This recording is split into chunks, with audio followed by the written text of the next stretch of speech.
Kita pasti ingat sejarah. Usia berapa peserta Kongres Pemuda di tahun 1928?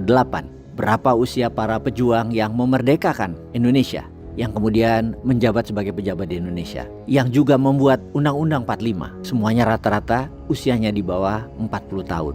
Bahkan ketika Soekarno menjadi presiden usianya baru 44 tahun. Kemudian Pak Harto 45 tahun. Jadi ketika usia 20 tahunan, 30 tahunan, mereka itu matang di lapangan. Dan di usia 40 tahunan, usia itu menjabat. Mereka mendapatkan jabatan politik dan jabatan strategis lainnya. Sekarang ada apa dengan pemuda Indonesia? Juga ada apa dengan mengapa banyak usia pejabat yang tua-tua? Usia muda 30 tahunan atau awal usia 40 tahunan, belum banyak orang Indonesia yang bersinar, baik sebagai pejabat politik maupun sebagai pengusaha. Semuanya dibandingkan 280 juta penduduk Indonesia, hanya hitungan jari yang muda yang berprestasi.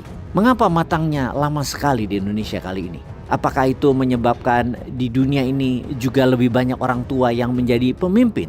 Apa karena anak mudanya malas? Atau bukan malas, namun sulit berprestasi karena dihalangi para tetua? Bagaimana kalau kita mengupas lebih dalam lagi fenomena dunia pemimpin tua-tua ini? Kita ke Kamerun di awal. Paul Biya, Presiden Kamerun, mencalonkan lagi dirinya yang di usia 92 tahun ini. Paul Biya itu lebih tua dari bom atom, lebih tua dari manusia pertama yang berjalan di luar angkasa, lebih tua dari PBB, dan dipastikan dia lebih tua dari komputer dan internet. Ditambah lagi Paul Biya telah menjadi presiden Kamerun sejak tahun 1982. Generasi milenial, Gen Z, dan Gen Alpha, mereka semua yang lahir di Kamerun adalah lahir di bawah rezimnya Paul Biya.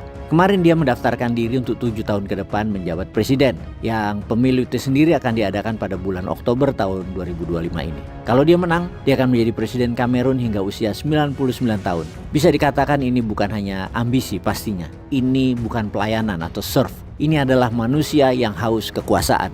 Paul Biya itu sendiri sejarahnya pada tahun 1975 adalah Perdana Menteri Kamerun, dan ketika di tahun 1982 presiden yang menjabat waktu itu resign, mengundurkan diri, otomatis dirinya menjabat sebagai presiden dan hingga saat ini dia berkuasa. Yang menarik, setiap pemilihan atau pilpres yang tidak memberikan suara melebihi 51% alias hanya separuh penduduk yang datang ke kotak suara, itu pun secara tidak langsung memilih Paul Biya karena tidak ada lawan politik berarti, semuanya bonekanya Biya. Pemerintahan Paul Biya, penduduk Kamerun miskin. Separuhnya pendapatannya di bawah $2 sehari atau di bawah Rp32.000. Standar World Bank tentunya. Dan ini bukan standar BPS. Juga korupsi merajalela. Keamanan atau tingkat kriminal sangat tinggi di sana. Hal ini memang dipiara. Kita sekedar mengingatkan ketika lembaga keadilan tidak adil, lembaga keamanan hanya mengamankan pejabat berkuasa, dan adanya ormas yang didiamkan di suatu negara, artinya pejabatnya ingin berkuasa selamanya.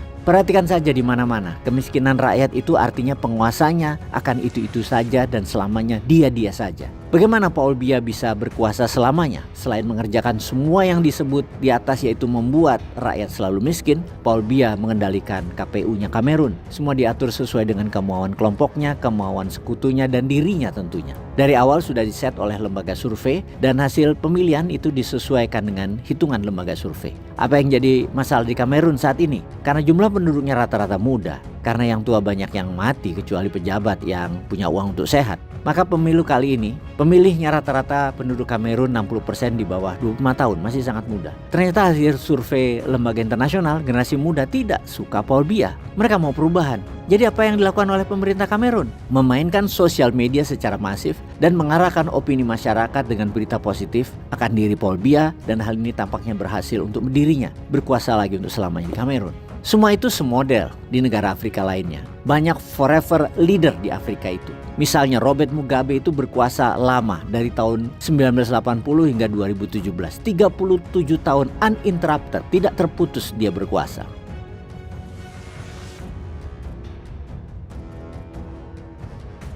Kemudian di Equatorial Guinea, Teodoro Mbasogo berkuasa sejak tahun 1982 hingga sekarang.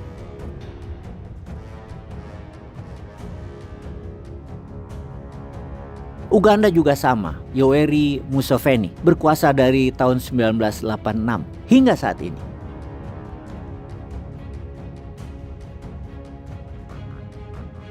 Di Asia Barat ada Tajikistan, presidennya Emomali Rahmon yang berkuasa sejak tahun 1992 hingga saat ini.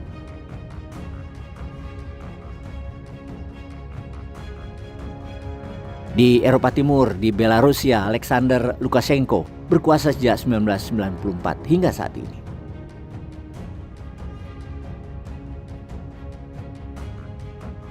Ada juga Ayatullah Ali Khamenei sejak 1981.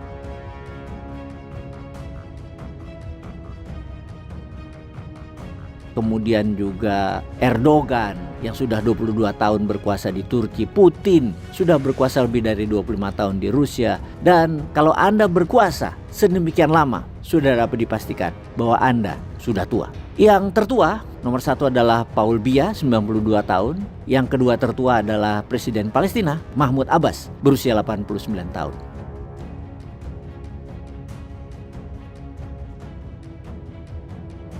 Tapi memang ini merupakan global trend, di mana bisa kita buktikan bahwa usia pemimpin dunia di tahun 70-an adalah usia pertengahan 50 tahunan dia menjabat. Di tahun 2000-an rata-rata pemimpin dunia berusia 60 tahunan dan sekarang 65 tahunan. Pertanyaan mengapa begitu? Maka salah satu jawabannya adalah anak muda tidak terlalu tertarik pada politik. Itu pertama. Yang kedua, yang tua-tua menghalangi dengan sengaja karir mereka yang muda untuk menjabat jabatan strategis itu tidak dikasih peluang. Namun ke depan kita tidak bisa mempercayai lagi pemimpin yang tidak bisa mengikuti zaman.